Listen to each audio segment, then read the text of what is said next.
Hermanos, Dios lo bendiga a todos en el nombre del Señor Jesucristo.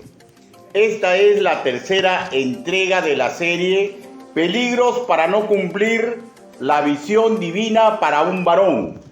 Peligros para no cumplir la visión divina para un varón.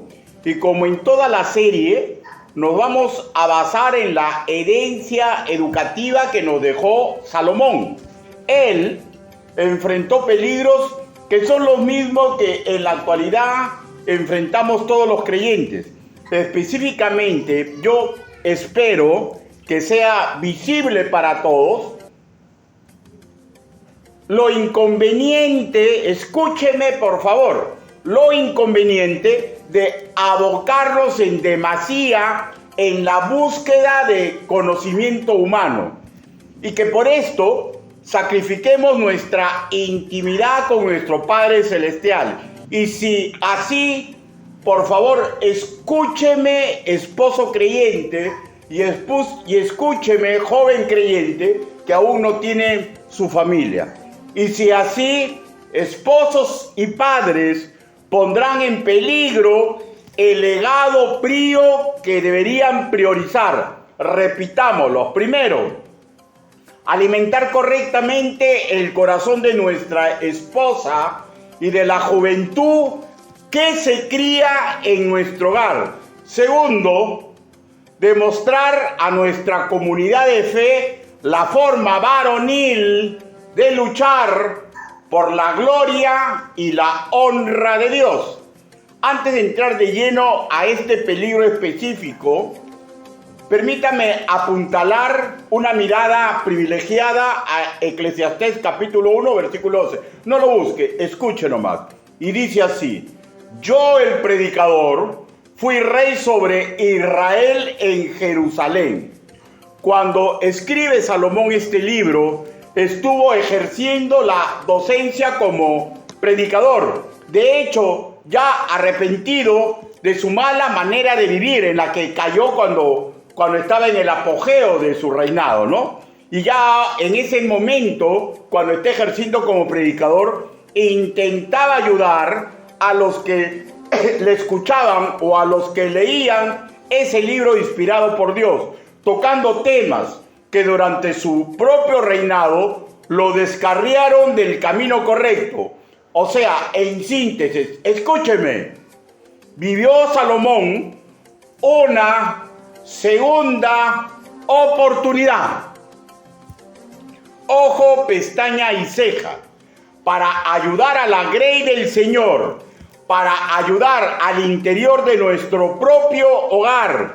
No solo se requiere exponer verdades y sabiduría escritural, también es necesario que sea visible, que en las buenas y en las malas no claudicamos del intento de vivir en intimidad con el Señor. Así y solo así lograremos combatir la vanidad de vanidades que siempre intenta apropiarse de nuestra propia existencia. Recordemos que como rey y como padre de familia, Salomón tuvo inmensos privilegios y herramientas a su alcance para hacer el bien. Pregunto, ¿no es acaso lo mismo con nosotros? Yo le aseguro, sí es así. Sí es así. De otro lado, pregunto, ¿alguien me podría decir qué hay de malo en ser erudito en botánica y zoología? Él lo era. Primera de Reyes, capítulo 4, versículo 33.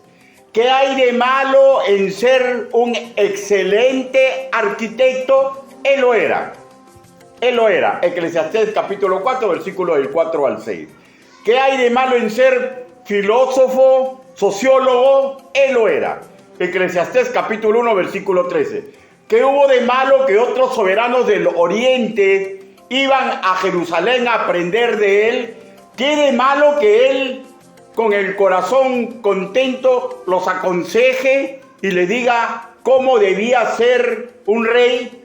¿Qué hay de malo en ser erudito en muchas materias? ¿Qué hay de malo en ser artista? Nada de malo. No hay nada de malo. Por lo contrario, qué bien que a la cabeza de una nación tengamos una persona de estas características. ¡Qué excelente tener pastores y directores de esta alcuria! ¡Qué interesante apreciar padres de familia cultos y con ganas de mejorar su nivel intelectual, de conocimiento! Y qué maravilloso que tengamos artistas o dedicados a la ciencia humana. Pero escúcheme y grabe esto en su corazón: conciencia antes que con sangre. Conciencia antes que con sangre. Pero si por ello se deja de lado la intimidad con el Altísimo, yo le firmo un certificado. Quien así haga pondrá en peligro su legado como esposo, como padre, como correcto imitador de Cristo. ¿Ya? Sin más, entremos al meollo de la exposición del día de hoy, que es dividido en 3 puntos para una mejor explicación.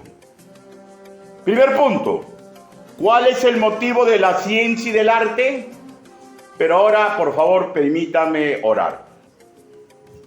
Bendito Padre Celestial, mi Dios Santo, mi Dios perfecto, todos los que estamos aquí reunidos comprendemos que no existe hombre digno de predicar ni enseñar su evangelio.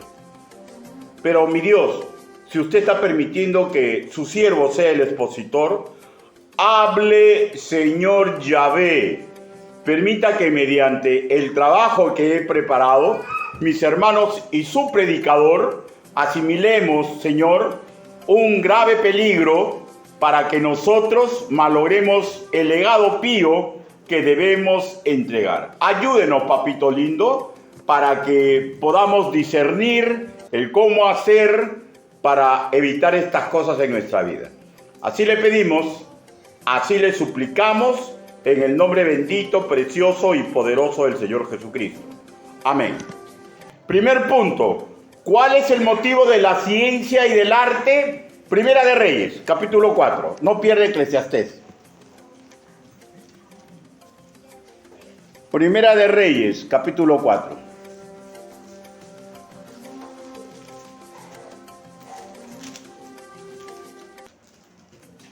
Versículo del 29 al 34.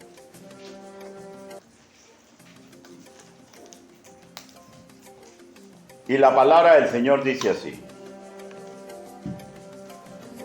Y Dios dio a Salomón sabiduría y prudencia muy grandes, y anchura de corazón como la arena que está a la orilla del mar. Era mayor la sabiduría de Salomón que todos los de la de todos los orientales, y que toda la sabiduría de los egipcios. Aún fue más sabio que todos los hombres, más que Etán Esaita, y que Emán Calcot Dharma, hijo de Maol, y fue conocido entre todas las naciones de alrededores. Y compuso 3000 proverbios, y sus cantares fueron 1005. También disertó sobre los árboles, desde el cedro del Líbano hasta el hisopo que nace en la pared. Asimismo disertó sobre los animales, sobre las aves, sobre los reptiles y sobre los peces. Y para oír la sabiduría de Salomón venían de todos los pueblos y de todos los reyes de la tierra, a donde había llegado la fama de su sabiduría. Palabra de Dios. Repito, ¿cuál es el motivo de la ciencia y del arte? La respuesta es simple: mejorar el estatus de vida, endulzar la existencia humana en todo aspecto y en todo nivel. Un buen profesional sirve a la sociedad y él mismo se realiza como técnico, como artista, y obtiene réditos de diferente índole a mérito de la ciencia o del arte que practica. Pregunto, ¿ve usted algo de malo en esto? Es maravilloso ser ingeniero, magnífico ser policía, inigualable ser matemático, muy prestigioso ser sociólogo, político, jurista, dibujante técnico, entrenador de cualquier deporte, ser rey, presidente, y qué loable esforzarnos para superarnos académicamente y mejorar en la técnica del arte que practicamos. Y en todo lo nombrado, si en algo incursionamos, Dios desea que seamos prosperados en todo. Segunda de Juan, capítulo 1, versículo 2. Pero todo, escúcheme, todo pierde su valor para lo eterno si termina alejándonos de una correcta intimidad con Dios. Y si dejamos de lado la óptica divina para crecer académicamente. Con respecto de Salomón, su apego a las ciencias y al arte no tuvo la motivación de ganar dinero para sustentar a su familia, pues fue el rey más inmensa rico de su época. Es casi seguro que él intentó ayudar a la humanidad con su genio. Y el Señor le facilitó esa tarea, pues acabamos de leer, ¿no? Que no solo le dio sabiduría y prudencia muy grandes, también dice que le agregó anchura de corazón como la arena que está a la orilla del mar. Y esta última frase, esta idea implica que Dios le dio una capacidad extraordinaria de retener el conocimiento que leía, que escuchaba, que experimentaba. O sea, en síntesis, de la mano de Yahvé, Salomón fue un prodigio intelectual. Se nos entera que en este aspecto y académicamente fue superior a todos los orientales, que rebasó a los más reputados de su época, incluso a los de la milenaria civilización egipcia. Y qué bueno, ¿no?, que puso todo su genio para ayudar a la humanidad. ¡Qué bueno! ¡Excelente! También se nombra que era superior a Etán, Esarrita, a Emán, a Calcol y a Darda, hijos de Mahol. Averiguando sobre ellos, incursioné en el diccionario al fondo Lodward, donde se afirma que los hijos de Mahol, al parecer se refiere a un grupo especial de artistas píos, muy hábiles en la música y poesía, pero el brillante Salomón los superaba a todos. Y se nos entera que escribió más de 3.000 proverbios, y sus cantares fueron 1.005. 1.005. Ahora, 3.000 proverbios. Y si los biblitas reconocen que esto que él compuso, más o menos 500 están en la Biblia, ¿qué implica esto? Que aproximadamente 2.500 no fueron inspiración divina, sino fue producto de su genio intelectual. De hecho, para ayudar a la humanidad, ¿no? Pero qué tremenda labor, ¿no? Qué tremenda labor.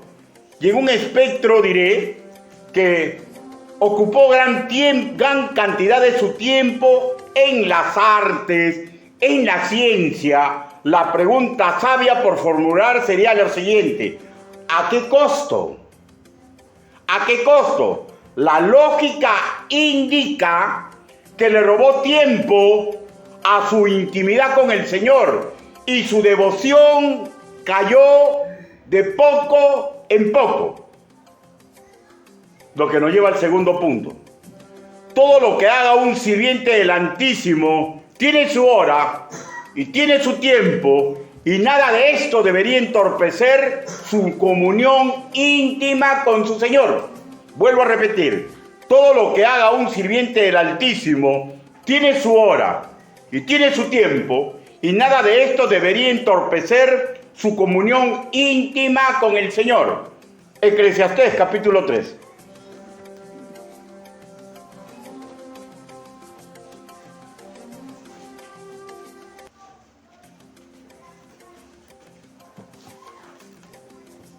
Eclesiastés capítulo 3, del 1 al 9.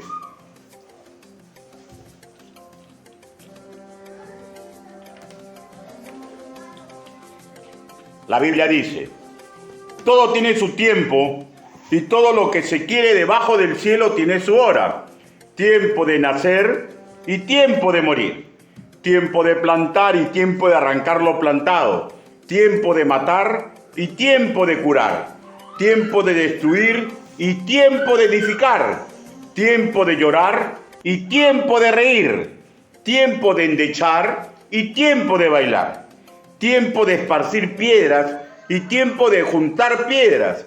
Tiempo de abrazar y tiempo de abstenerse de abrazar. Tiempo de buscar y tiempo de perder. Tiempo de guardar y tiempo de desechar. Tiempo de romper y tiempo de coser. Tiempo de callar y tiempo de hablar. Tiempo de amar y tiempo de aborrecer. Tiempo de guerra y tiempo de paz. ¿Qué provecho tiene el que trabaja de aquello en que se afana? Yo he visto el trabajo que Dios ha dado a los hijos de los hombres para que se ocupen en él. Todo lo hizo hermoso en su tiempo y ha puesto eternidad en el corazón de ellos sin que alcance el hombre a entender la obra que ha hecho Dios desde el principio hasta el fin. Pero quiere que se dé cuenta, ¿ya? Bueno, hay cosas que nosotros no podemos manejar, ¿no? En estas cosas. Cuando se nace y cuando se muere, por ejemplo, ¿no? Pero hay muchas cosas que habla de la planificación que nosotros mismos tenemos que hacer, ¿ya? Y todo lo que haga un sirviente del Altísimo tiene que tener su hora y su tiempo, y nada de esto debería entorpecer su comunión íntima con el Señor. Quiero hacer un análisis retrospectivo de su padre David, ¿ya? Para darnos cuenta ante cuánta gente tenía responsabilidad Salomón. Cuando censó David a su pueblo, arrojaron las siguientes cantidades. Hombres aptos para la guerra, 1.100.000 en Israel y 470.000 en Judá. Si a esta cantidad sumamos niños, mujeres, ancianos, extranjeros, es de esperar que en la época de Salomón era mayor la congregación de Israel. Pregunto, ¿de dónde sacaba tiempo Salomón para hacer todo lo que hizo en la ciencia y en el arte? Y ejercer como primer oficial de la congregación santa de Israel. ¿Se han puesto a pensar? Yo, por ejemplo, en las justas, puedo con una congregación que no pasa de 70 individuos, ¿no? Entre creyentes, familiares, jóvenes, niños visitantes. Y eso que me ayuda en mi intimidad mi esposa y mis hijas Rosa y Ruth. Y usted sabe, ¿no? Yo necesito la ayuda de casi todos ustedes. ¿No? ¿O no? ¿De dónde sacó tanto tiempo? Todo el mundo tiene sueños seculares, ¿no? Yo, por ejemplo, tengo un ensayo de la realidad policial que le he paralizado casi 15 años. Porque no tengo tiempo para terminarlo, ¿no? Y desearía escribir un par de obritas que las tengo, ¿no? En mi mente y en mi corazón, ¿no? Por ejemplo, una de ellas de mi historia tétrica, ¿no? Y hasta título le tengo. Se llama Dios mío, aparta de mí esta droga. Donde tengo el deseo de contar todo lo que he sufrido yo con la droga y cómo Dios me sacó de ahí. Yo tengo el deseo de hacer una obra. Pero también no solamente eso. Me persigue mucho el sueño que mis padres lograron, que fue típico de los matrimonios en los años 70. Y su título sería La Casa. ¿Cómo luchamos por tener una casa? ¿Ya? Hace años, hermanos míos, no escribo poemas. A mí me gusta escribir poemas, pero no puedo escribir poemas. No puedo escribir ensayos. ¿Usted sabe que la literatura es cosa seria? Requiere tiempo selecto para realizarla. ¿Acaso es diferente las matemáticas, la ingeniería, la psicología, estudiar idiomas, la música? Y si algo me apasiona, pregunto, ¿mi corazón no intentará un desmedido idilio con esa actividad? Usted sabe la respuesta. Nuestro corazón sí lo va a intentar, porque engañoso y perverso es nuestro corazón más que todas las cosas. Jeremías capítulo 17, versículos 9 al 10. Sí lo va a intentar. Nuestro corazón va a intentar tener un idilio más allá de lo normal, ¿no? Ahora, no vayan a pensar, por favor, que yo estoy en contra de esforzarnos para lograr metas seculares, ¿no? No. Pero siempre tiene que haber esta interrogante válida. ¿Cuál es el costo? ¿Cuál es el costo? Yo espero, por el bien de mis hermanos, que no sacrifiquen su intimidad con Dios en los rubros ya conocidos. En nuestro discipulado, en las lecciones 16, 17 y 18, que todavía no se entreña, vamos a tratar en forma sistemática el trípode del creyente. Y ahí vamos a hablar justamente de la relación íntima con Dios. Uno es la palabra de Dios cuando el Altísimo nos habla en intimidad. La otra es la oración donde nosotros le hablamos a Dios en intimidad. Y la tercera es la imitación a Cristo.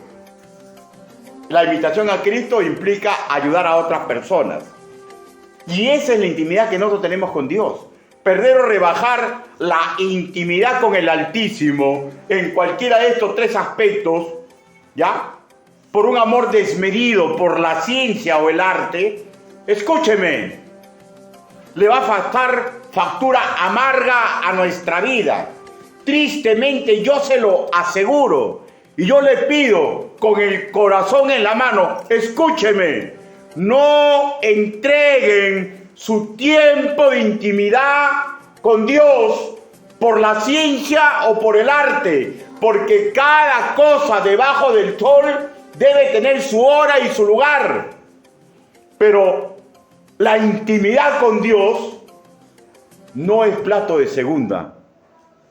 Yo espero que los predicadores de esta iglesia no entreguen su tiempo cuando se les abre la puerta para edificar a los demás. Yo espero lo mismo de los discipuladores, de los consejeros, de los alumnos bíblicos que estoy discipulando, que le dediquen calidad de tiempo a su intimidad con Dios. Yo espero que su discernimiento espiritual y el mío se active, que se active nuestro instinto de supervivencia. Y en este objetivo de que se activa, útil sobremanera, la enseñanza profética. ¿Cuál es la enseñanza profética? Explico. Analizar lo que sucedió en el pasado, aplicarlas al presente, sustentarlas con principios, modelos y ordenanzas bíblicas. ¿Para qué? Para que nuestro corazón no sangre más de la cuenta en el futuro. Por ejemplo, como le ocurrió a Salomón. Porque por naturaleza el mundo nos lleva a la aflicción. Y lo que nos abre los ojos ante los peligros del mundo solamente es la palabra de Dios. Porque nuestro corazón, mi intelecto, mis proyectos, mis sentimientos son engañosos. Son engañosos. La fe nace por el oír y por el oír la palabra de Dios. Un principio de sabiduría, por ejemplo, para que usted haga esa pregunta. ¿Me es útil? ¿Me es correcto? Lucas, capítulo 14. No pierda Eclesiastés, por favor. Lucas, capítulo 14.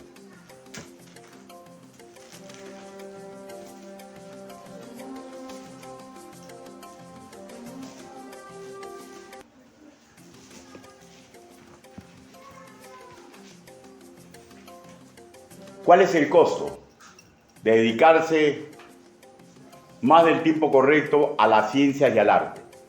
Ojalá que esta porción escritural lo haga usted pensar. Lucas capítulo 14, versículo 28, dice así: porque ¿quién de vosotros, queriendo edificar una torre, no se sienta primero y calcula los gastos, a ver si tiene lo que necesita para acabarla, no sea que después que haya puesto el cimiento y no pueda acabarla, todos los que lo vean comiencen a hacer burla de él, diciendo, este hombre comenzó a edificar y no pudo acabar. Y no pudo acabar. Hermano mío, recuerden que el que mucho abarca poco aprieta.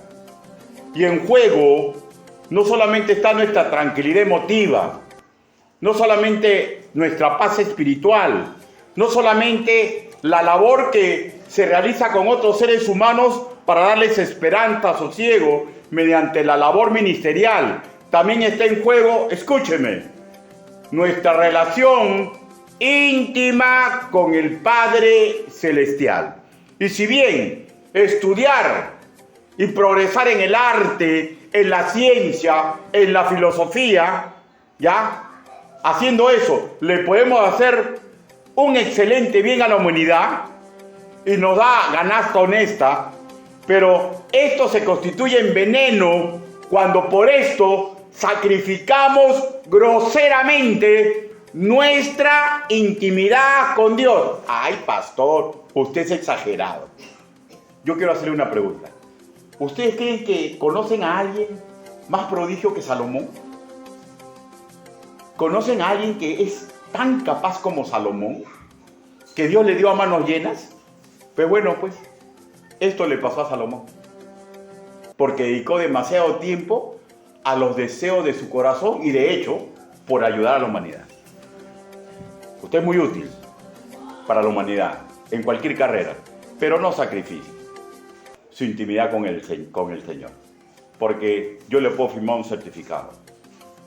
Va a llorar sangre. Tarde o temprano. Tarde o temprano.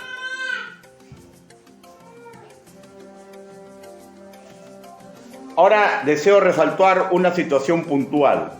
Escrituralmente está comprobado que el mal que desarrancó a Salomón fue que abrazó la idolatría de sus esposas y concubinas.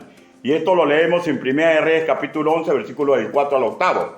Pero este largo proceso decadente, ténganlo por seguro, fue producto de su pérdida de intimidad con el Señor. Él se llenó de innumerables actividades más allá de su responsabilidad primígena como obrero de Israel. Hermano, nunca hay excusa, ¿ya? Nunca hay excusa. Porque alguien dice, no, a mí la plata me falta, necesito la plata. Sí, todos necesitamos plata. Salomón no necesitaba plata, pero su excusa era más brillante. No, le tengo que hacer bien a la humanidad. Dios me ha dado mucho genio, tengo que ayudar a los reyes. No, los salmos, los estos. Yo tengo, porque los salmos son este mensaje, ¿no? Tengo que ayudar a mi gente con la sabiduría que Dios me ha dado. No, la música. Tengo que ayudar porque tú sabes que la música acaricia el alma del ser humano. O sea, yo no estoy diciendo que estaba pensando nada malo, ¿ya? Pero no estaba ya discerniendo. Porque nada debe hacer que nosotros nos alejemos de la intimidad con Dios. Nada. El Espíritu Santo a Salomón le reveló que la intimidad con Dios era, fue y sería por siempre un valor innegociable para andar correctamente en el mundo. Proverbios capítulo 1. Proverbios capítulo 1.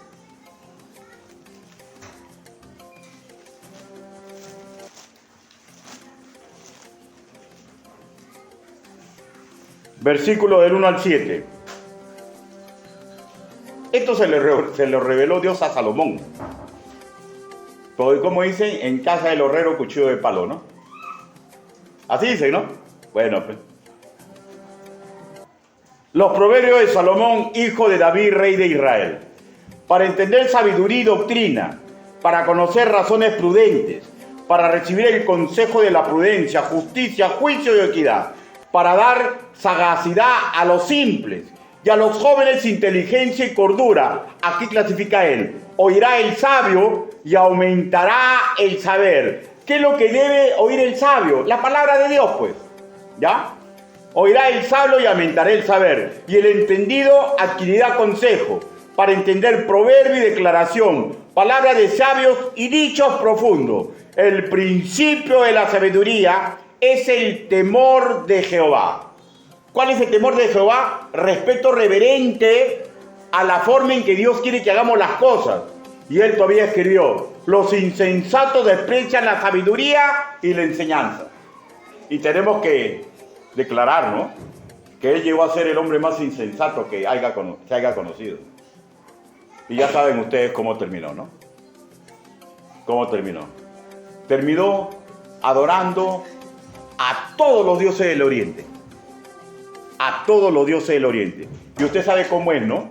Adoramos a demonios con nuestras actitudes prácticas. Y eso ocurre cuando perdemos intimidad con Dios.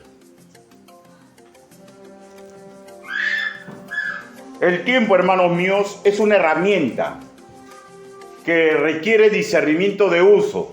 No debemos afanarnos por algo y por ello dejar lo más importante de la vida de un creyente. ¿Qué es lo más importante? La intimidad con Dios. Hablo de la intimidad con Dios, ¿no? Pues alejarnos del primer mandamiento, el amar privilegiadamente a Dios, que está en Mateo capítulo 22, versículo 37, llega a neutralizar el segundo. ¿Cuál es el segundo? Amar al prójimo. Mateo capítulo 2, versículo 39. ¿Y a qué incluidos en el prójimo en primera instancia, casados? Alimentar el corazón de su esposa y de sus hijos. Y en segunda instancia, a las personas que debemos ayudar. O sea, si yo me alejo de la intimidad con Dios, si mi corazón no suspira por tener intimidad con Dios, poquito a poquito, no le voy a hacer daño, no le voy a hacer bien a mi esposa, a mis hijos, ni a la humanidad. Y así terminó Salomón.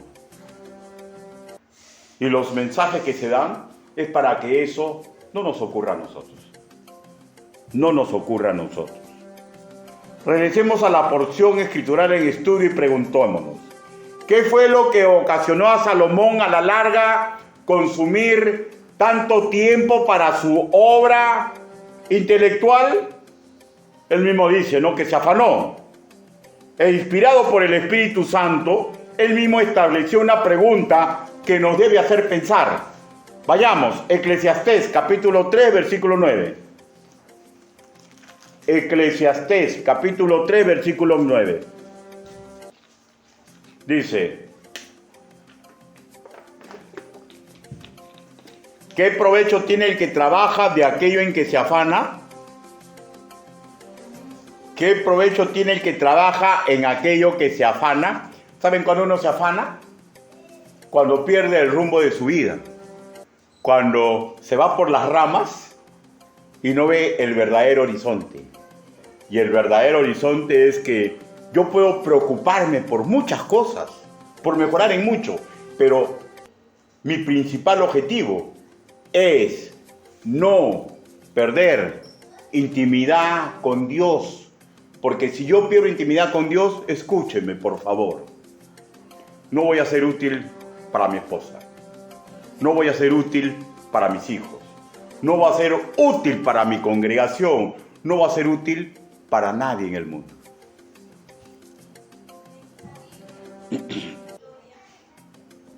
Todos sabemos su historia, ¿no? Esos afanes no produjeron nada bueno, ni espiritual ni ministerial. Por el contrario, decayó, se desalentó y llegó a vivir una vida sin sentido correcto. Y como predicador ya arrepentido, enseñó las consecuencias de vivir sin el sentido que a Dios le agrada. Eclesiastés capítulo 1, versículo 14. Dice así: miré todas las obras que se hacen debajo del sol, y he aquí, todo ello es vanidad y aflicción de espíritu. Veo que todo no tenía un sentido correcto con lo eterno. Miren, de hecho que aquí se está tratando de los hombres, ¿no? Pero ustedes saben que a mérito de la revolución industrial y a mérito de las dos grandes guerras mundiales, las mujeres, muchas mujeres, han salido a la rueda productiva. Y las mujeres ahora ya saben lo que es el afán de la competitividad. La mujer trabaja en la calle y también se afana, ¿ya? Y también pierde intimidad con Dios. O sea, el mundo es tan astuto que nos ha llevado a todos a esta batalla. La batalla ahora ya no solamente de los hombres, también de las mujeres. Y se afanan. Y se afanan. ¿Y qué logró él? Aflicción de espíritu. Alan Clark escribe así: el bien supremo por el cual solo el alma puede ser feliz no se logra con vanidad de vida, en hebreo Jaebel. ¿Qué significa? Situaciones transitorias e incompletas. Y así clasificó Salomón a la ciencia y el arte. Porque es transitorio, es incompleto, tienen paradojas, tienen preguntas que nos llevan a nuevas, y a nuevas, y a nuevas. ¿Ya? Ahora, sumemos que si son mal llevadas, nos van a terminar estabriando de la ruta que a Dios le agrada. Escúcheme, por favor. Ningún camino, por más exitoso que sea en lo secular, va a dar sosiego al alma del creyente. Permítame un consejo: no perdamos la mejor parte. ¿Cuál es la mejor parte? Estar a los pies de Cristo para escucharlo, para preguntarlo y para aprender a imitarlo a Él. Y si hemos perdido la mejor parte, intentemos recuperarla. Salomón llegó a una conclusión: que nada tenía sentido, que había vivido una ilusión al afanarse demasiado en la ciencia y el arte. Cuando él ejerció como escritor bíblico y como predicador, meditó que habían sido trabajos inútiles, que había equivocado el rumbo, ¿ya? Y cuando vemos la riqueza del hebreo, ¿saben lo que dice? O sea, ¿cuál es la figura literaria que él dice al haberse dedicado más del tiempo correcto al arte y a la ciencia? Que él vivió cazando el viento. ¿Se puede cazar el viento? Él vivió pastoreando el aire. Pregunta, ¿no es nada más loco pastorear al aire? No, yo pastoreé en mi casa. No, yo pastoreé en la iglesia. No. Bueno, yo pastoreo ovejitas. Está bien, pero ¿pastorear el aire? Suena bobo, ¿no? Y así es. Cuando nos metemos demasiado en la ciencia y en el arte, y por eso dejamos de ejercer lo que Dios quiere. ¿Sabe lo que Dios quiere? Que yo pastoree un grupo humano. En mi casa, en la calle o en cualquier sitio. Que me comporte como un pastor con un grupo para intentar ayudarlos. Pero cuando uno se afana en el arte y la ciencia, te vas demasiado. Y si por esto pierdes intimidad con Dios, y es un serio problema. Escúcheme, por favor. Si no planificamos el tiempo correcto y dejamos que en nuestra ruta la mejor parte quede de lado, vaya a llegar a nuestra vida desánimo. Como que nada tiene sentido. Como que nada tiene sentido. Escúcheme, hombres y mujeres. Pues no hay valor alguno para el alma en pastorear al viento, en cazarlo. Escúcheme, si así estamos a un paso de colapsar, porque la satisfacción racional, intelectual, por sí sola, escúcheme, no puede alimentar el alma del creyente. Ustedes se dan cuenta de la figura literaria que en la Biblia habla de la palabra. Dice, mi palabra es agua, mi palabra es fruta, mi palabra es manjar exquisito, ¿no? Porque mediante esa palabra alimenta el alma. Cuando los bardos dicen, la música alimenta el alma, no alimenta el alma. Le puede dar tranquilidad, pero no alimenta el alma. Cuando un matemático cree que la ciencia alimenta su alma, no alimenta su alma, alimenta su intelecto. Y si no sabe manejarlo, alimenta su ego, pero no alimenta su alma. Porque lo único que alimenta el alma del creyente es la sempiterna y perfecta palabra de Dios. Y la palabra de Dios es la herramienta para mantener la intimidad con el Altísimo. Eclesiastés capítulo 1 versículo 15 dice: lo torcido no se puede enderezar y lo incompleto no puede contarse. La ciencia y el arte, hermanos míos, ¿ya?, nos puede ayudar para mantenernos, para crecer intelectualmente y en prestigio ante nuestra comunidad. Pero es clarísimo lo que ya les dije, ¿no? Tiene muchas contradicciones, muchas paradojas, muchas cosas por escarbar, y nada de ello es solución para los males del alma humana. Ni para las personas que queremos ayudar, ni para nosotros. Porque trata solamente cosas transitorias, cosas que se van a quemar, que no tienen valor eterno, si nosotros por esas cosas perdemos intimidad con Dios y perdemos la óptica que Él quiere que tengamos como esposos, como esposas, como hijos o como ministros del Señor.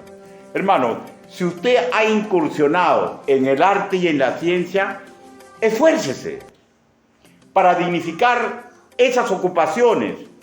Esfuércese para que usted prestigie un creyente que incursione en esto. Pero por favor, no atente groseramente con su intimidad con Dios, porque estar a los pies de Dios para escucharle, para hablarle, para intentar imitarle, es la mejor parte, que el mundo con sus afanes va a intentar robarnos. No se deje robar. Lo que nos lleva al tercer punto. Tampoco dejemos las cosas simples de la vida. Tampoco dejemos las cosas simples de la vida. Eclesiastés, capítulo 2, versículo 23. Dice: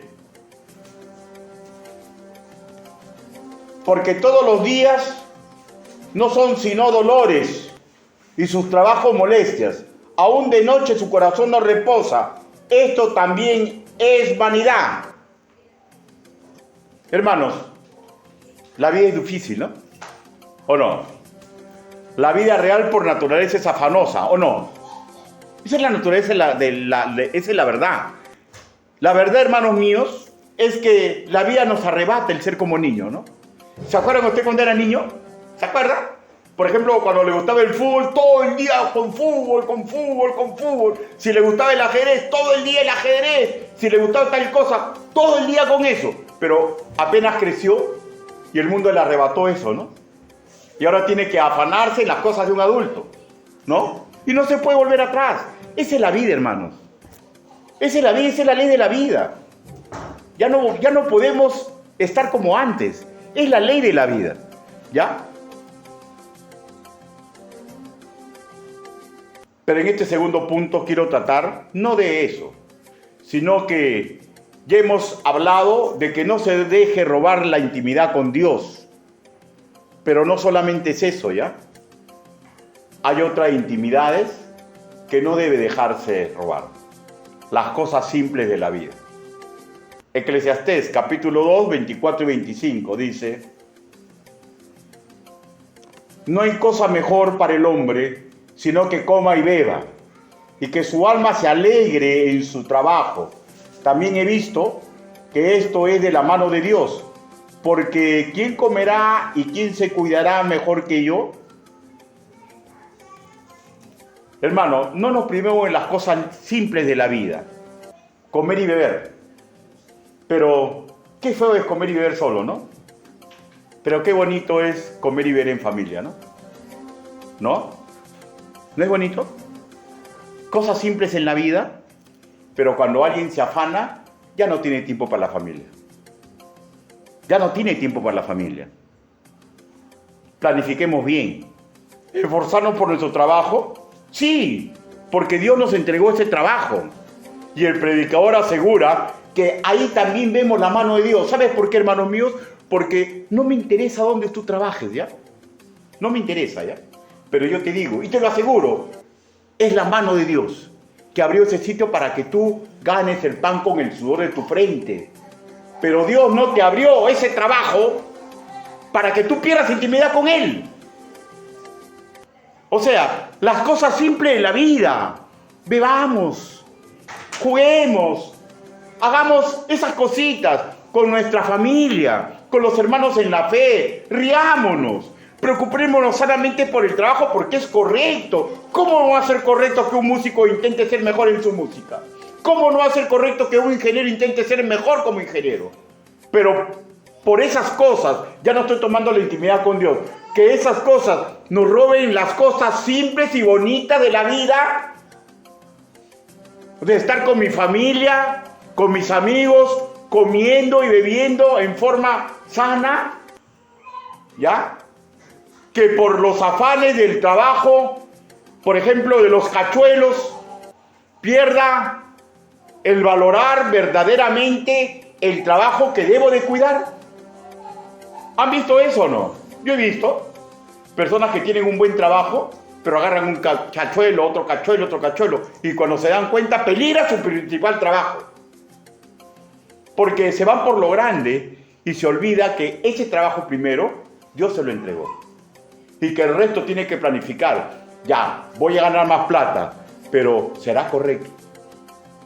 Voy a robarle mucho tiempo a mi familia, a mis hijos, a mis amigos, a las cosas correctas, al trabajo que Dios me abrió para que yo me pueda... No, pero gano poco. El que fide en lo poco, sobre lo mucho lo pondré. Yo me acuerdo cuando decía, ¿no? Cuando era policía, bueno, si está, pide tu baja. ¿Cómo? Sí, pide tu baja si no estás de acuerdo. Claro. O sea, si yo no estoy de acuerdo con un trabajo, mejor me voy, pues, ¿no? ¿Para qué hacerlo mal? ¿Tengo dificultades en mi trabajo? Sí, pero Dios me abrió esa puerta. ¿Abusan de mí? ¿No abusaron del Señor Jesús? Sigamos trabajando, dando testimonio. Pero hermano, no perdamos las cosas pequeñitas de la vida. Qué loable, hermanos míos, es esforzarse en todo lo que Dios me ha dado. Mi familia, mi trabajo, pasar momentos alegres. Qué loable, ¿no? Esforzarse por cada cosa que se tiene. Y cada cosa que se tiene, hay un lugar y una hora debajo del sol para hacer la forma correcta. Leamos el versículo 26. En su primera parte, dice: porque al hombre que le agrada, Dios le da sabiduría, ciencia y gozo. O sea, el hombre que le agrada. ¿Cuál es el hombre que agrada a Dios? El que se ha metido en muchas responsabilidades, pero no pierde ese momento significativo para estar con Dios. Miren, estuve conversando con una hermana y me decía que ella extrañaba todo el tiempo que le podía dedicar a Dios y que se sentía mal. Y yo le dije, ¿antes trabajabas? Bueno, trabajaba menos. Es la vida. La vida nos quita el pensar y hacer como niños. Y nos encuadra en el tiempo. Pero lo que no debemos perder es la calidad para dedicarle a las cosas buenas. Y yo recuerdo cuando mi papá... Bueno, yo recuerdo de niño, que yo recordaba y decía, uy, mi papá llegaba a la casa y jugaba conmigo, pelota, trompo, me ponía a cochinear con él. Mi papá paraba todo el día conmigo y mi mamá se mataba de risa. Y yo decía, mamita, ¿de qué te ríes? Es que tu papá llegaba, te hacía un cochineo, jugaba un ratito contigo y después te hacía contar y decía que él se iba a esconder y se iba a dormir. Y estaba contigo 5 o 6 minutos. ¿Y por qué lo recordaba tanto? Porque me daba calidad de tiempo. Porque venía cansado, pero estaba 5 o 6 minutitos conmigo y me daba calidad de tiempo. Póngalo al revés. Usted está atrapado en el trabajo, con ese trabajo mantiene su hogar, mantiene sus sueños y está bien. Pero no sacrifique la calidad de tiempo con el Señor. lea su palabra, aprenda su discipulado, enfóquese un poquito, enfóquese en orarle a Dios y enfóquese en imitar a Cristo. Y no va a perder usted su intimidad con Dios. La vida trae aflicción y nos empuja y nos llega de cosas seculares, ¿o no? Pero nada amerita. Ni uno me digan, es que necesito plata. Ni como Salomón, le quiero hacer bien al mundo. Que perdamos calidad de tiempo con el Señor. Porque la calidad de tiempo con el Señor nos da bendiciones. Pero si usted quiere, no lo haga y mire lo que va a pasar. Versículo 26 en su segunda parte. La primera dice, porque el hombre que le agrada, Dios le da sabiduría, ciencia y gozo, mas el pecador da el trabajo de recoger y amontonar para darlo al que agrada a Dios. O sea, ¿de qué está hablando? El que no hace lo correcto pierde la bendición. ¿Y sabe quién se lleva la bendición? Aquel que hace su trabajo. Aquel que hace su trabajo. Hermanos míos, la vida es sumamente clara. Pecador es aquel que está despreciando los métodos del Señor. No va a tener rédito. Y todo lo que él hace, lo que deja de hacer, escúcheme, alguien lo va a hacer. Y ese alguien que lo haga, se va a llevar las bendiciones que Dios quería que usted se lleve. Conclusiones. Varones que me escuchan y me predico a mí mismo. Cuidemos el primer mandamiento. Busquemos amar íntimamente con Dios sobre todas las cosas. Así y solamente así no estorbaremos el segundo mandamiento dirigido al prójimo, donde se sitúa el legado de alimentar correctamente el corazón de nuestra esposa y de la juventud que se cría en nuestro hogar, y donde se sitúa el demostrar a nuestra comunidad de fe la forma varonil de luchar por la gloria y la honra de Dios. Damas que me escuchan, antes no había necesidad de tocar este tema, ¿no? Porque la mujer no se mezclaba en esos afanes, ¿no? Porque vivía en su casa. Pero ahora sí, dama que me escucha, si la vida la ha llevado bajo la estela de este peligro de estorbar su intimidad con Dios y está cayendo en el desánimo, como que va perdiendo sentido la vida, como que parece que ahora está pastoreando el aire, pídele fuerzas a Dios. Él suele renovar fuerzas como las águilas. Nos da fuerzas en nuestras flaquezas. Nos ayuda a los que humildemente le pedimos. En el caso de usted, pídale, Señor, yo quiero seguir en el intento de ser un árbol frondoso, donde mi esposo, mis hijos, las personas que me conocen, encuentren paz, alimento y esperanza. Y si usted es soltera, ¿ya? Y si usted es soltera, piense lo mismo, porque por los afanes a veces se alejan también del proyecto de Dios. Que todos aprendamos a ser árboles frondosos donde la humanidad encuentre paz, alimento espiritual y tranquilidad. Hermanos míos, el dejarnos guiar por el Espíritu Santo no es opcional. Casados, si deseamos tener un matrimonio que dé gloria a Dios y ser un buen testimonio para los demás integrantes de la congregación, tenemos que asimilar lo que dice la palabra del Señor. El dejarnos guiar por el Espíritu Santo no es opcional. Por ello, debemos cumplir el proceso educativo y funcional dictaminado en las Escrituras. ¿Cuál es el proceso educativo y funcional? Primero, aceptar ser oidores. Y segundo, ser hacedores de la palabra del Señor, aunque sangre nuestro corazón, aunque se encabrite el mismo.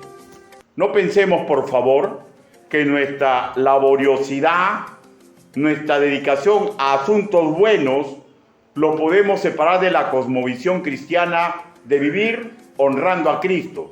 Y tampoco pensemos que si erramos el camino, no vamos a afectar a nuestra familia y a nuestra comunidad de la fe. Hermanos, tengamos sumo cuidado, ¿ya? Porque no existe la casualidad, sino la causalidad, causa y efecto. Es una ley que a la cual no pudo escapar Salomón, y lo mismo será con nosotros. ¿Por qué, hermanos míos? Porque lo que sembremos, vamos a cosechar. Inclinen su rostro, vamos a orar. Bendito Padre Celestial, su palabra ha sido predicada. Padre Santo, gracias, Señor, el intelecto que les has dado a los creyentes, Señor. Gracias, Señor, el esfuerzo que hacen por crecer los que son artistas y los que son técnicos en cualquier rubro. Gracias, Señor, porque usted quiere que en todos seamos prosperados. Señor, pero ayúdenos a todos, Señor, sin excepción, de no caer en estas trampas del mundo. De que por esto, Señor, le robemos tiempo a nuestra intimidad con usted, porque eso, Señor, bíblicamente aprendemos que fue el gran problema de Salomón. Señor, porque el que pierde intimidad con usted se desarma el proceso educativo y funcional que usted ha ideado para que el mundo no nos avasalle. Papito lindo, si Salomón, que fue un prodigio, no pudo escapar a esta ley, sabemos que nosotros tampoco podremos. Gracias, Señor, porque usted es el que hace la obra en nosotros y usted nos da la salida, Señor. Ayúdenos, Padre, en estas cosas. Ayúdenos, Señor, a que la ciencia y el arte no nos aleje de la comunidad con usted. Así le oramos, así le pedimos, en el nombre bendito, precioso y poderoso del Señor Jesucristo.